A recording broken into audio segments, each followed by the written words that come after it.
Programang ito ay rated SPG. Striktong patnubay at gabay ng magulang ang kailangan. Maaaring may masiselang tema, lengguwahe, karahasan, sexual, horror o droga na hindi angkop sa mga bata. Mga kapamilya, narito ang mga dapat nating abangan sa FPJ's Batang Quiapo. Narito na naman tayo para magbigay ng update sa pinakapaborito at nangungunang serye sa primetime, ang FPJ's Batang Quiapo. Pero bago ang lahat, kung bago ka pa lamang sa akin channel, ay baka naman makahingi ng isang like, share at subscribe. Pakiclick na rin ang notification bell para updated ka sa pinakahuling kaganapan ng seryeng ito. At sa mga masugid nating subscribers at manonood, maraming salamat sa inyong suporta at pagtangkilik sa aking munting channel. Mangyayari na nga ang muling paghaharap ng tunay na mag-ama dahil si Ramon nga mismo ang magliligtas sa kanyang anak na si Tanggol. Habang sa presinto ay gugulong na nga ang investigasyon dahil ipapatawag na si Rigor kaharap sina Suarez, General Pacheco at ang taga-Internal Affairs na nag-imbestiga, kung saan harapang itinanong kay Rigor kung totoo ba ang aligasyon sa kanya na siya ay nangangaliwa at nakatira sa kanyang bahay si Lena Corpus. Diretsahan namang inamin ni Rigor na totoo ito. Kaya naman ito na ang magiging mitsa ng tuluyang pagkawala sa serbisyo ni Rigor at may posibilidad pang ang makulong.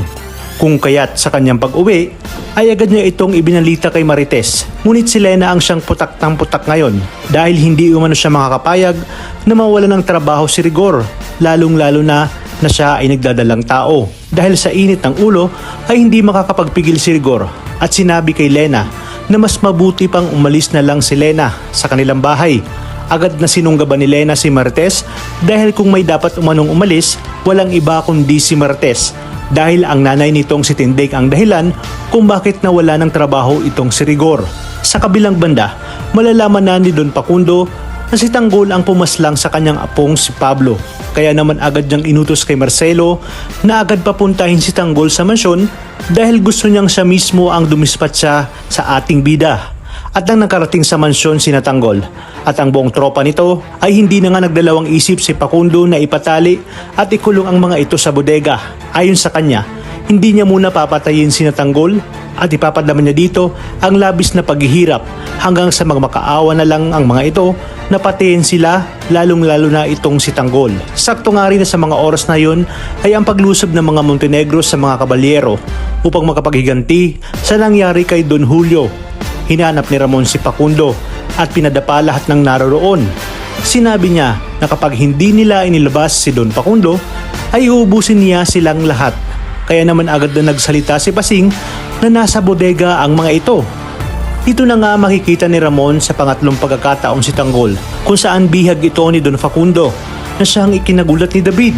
Sa pagkakataong ito ay makakatakas si Tanggol sa tulong naman ni Marcelo dahil nalaman niyang si Pablo pala ang dahilan ng pagkamatay ng kanyang anak na si Bubbles. At dito magsisimula ang pakikipaghabulan ng dalawang kampo.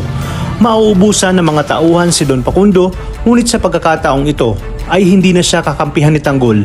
Muling magkakatutukan si Ramon at Tanggol na siya ring ipinagtaka ni Ramon kung bakit bihag ni Facundo itong si Tanggol. Kaya dito na nga rin malalaman ni David na anak pala ni Olga at Marcelo si Bubbles na kanyang pinatay, kung saan nga manganganib ang kanyang buhay dahil alam niya kung paano maghiganti itong si Olga. Napakaraming kapanapanabik na mga tagpo na dapat nating abangan, kaya tuloy-tuloy lang ang pagsubaybay sa seryeng ito. Maraming salamat sa inyong panonood at pagpalain tayong lahat, kapamilya.